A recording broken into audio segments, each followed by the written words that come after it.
Hi, I'm Louisa, owner of Louisa Fleet Recruitment. You may have seen some of my posts recently where I've been in a field with my dog and a baseball cap on, and yeah, I don't recruit or work in a field. I don't work in my car, but I'm just in between appointments. I've got 15 minutes to my next one, the last one of the day. So I thought I'd just follow up from my last vlog, which was about how to retain your new employees and the importance of keeping in good communication between when you offer them the job and during their notice period and when they actually start with you, and the danger of miscommunication meaning that you might lose the commitment of your new hire and they might get tempted away by something else. So we spoke already about the importance of staying in touch, and this post is to basically give you some reasons to stay in touch, because clearly what you don't want to be doing is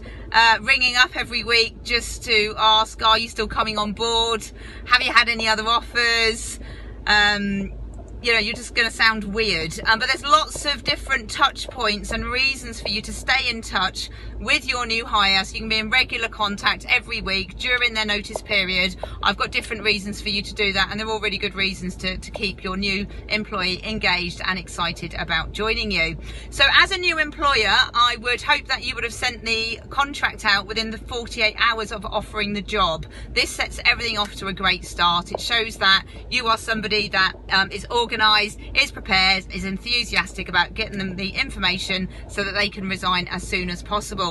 And my number one touch point is for you to arrange to get together so they can personally hand you that contract back, and so they can ask any questions that they might have, and you can be absolutely certain after that meeting that no stone has been left unturned. They're handing you that contract back completely committed to coming on board with you, and it's a chance for you to have a coffee with them and get to know them a little bit outside of the interview process. The second touch point would be to get in contact around their resignation time.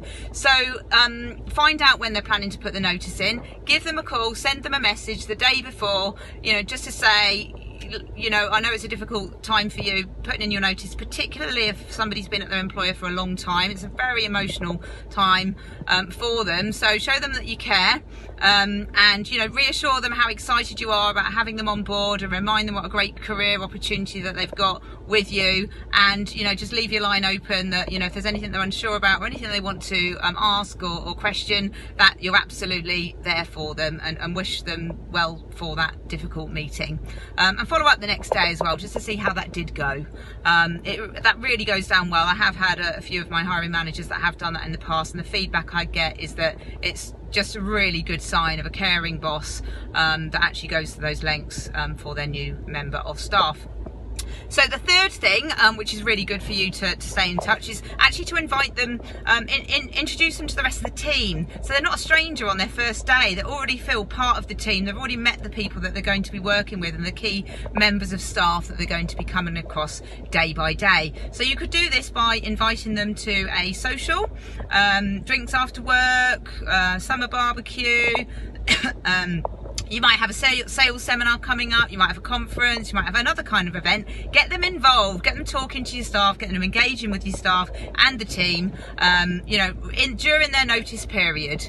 There's lots of ways you can do that, but definitely get them introduced, get them friendly with the colleagues. Number 4, and very important, and I've got some fantastic clients that do this really, really well, and the feedback is always amazing. And I've also come across many companies that don't do this well and don't do it at all, and it's a negative start to an employee with your company if you don't. So that is to actually organise and send out a thorough training and induction plan, so your new hire knows exactly what they're going to be doing in their first few weeks, where they'll be spending time. You know, that you actually have got a plan for their training and their induction, and you've given them an idea as to what that consists of. So send that out about a week before, and you're sure to have a very impressed new starter as a result of this. And then finally, just be in contact. You know, let them know, be in contact that you know, the few days before, to wish them luck for their first day. Again, being on call for any last minute questions. And if you're not going to be there for their first day, that is okay, but do tell them. People are nervous when they join a company. They like to know what to expect, and if things are a bit different, then it's just nice to manage expectations. So you don't have to be there, but let them know what's happening.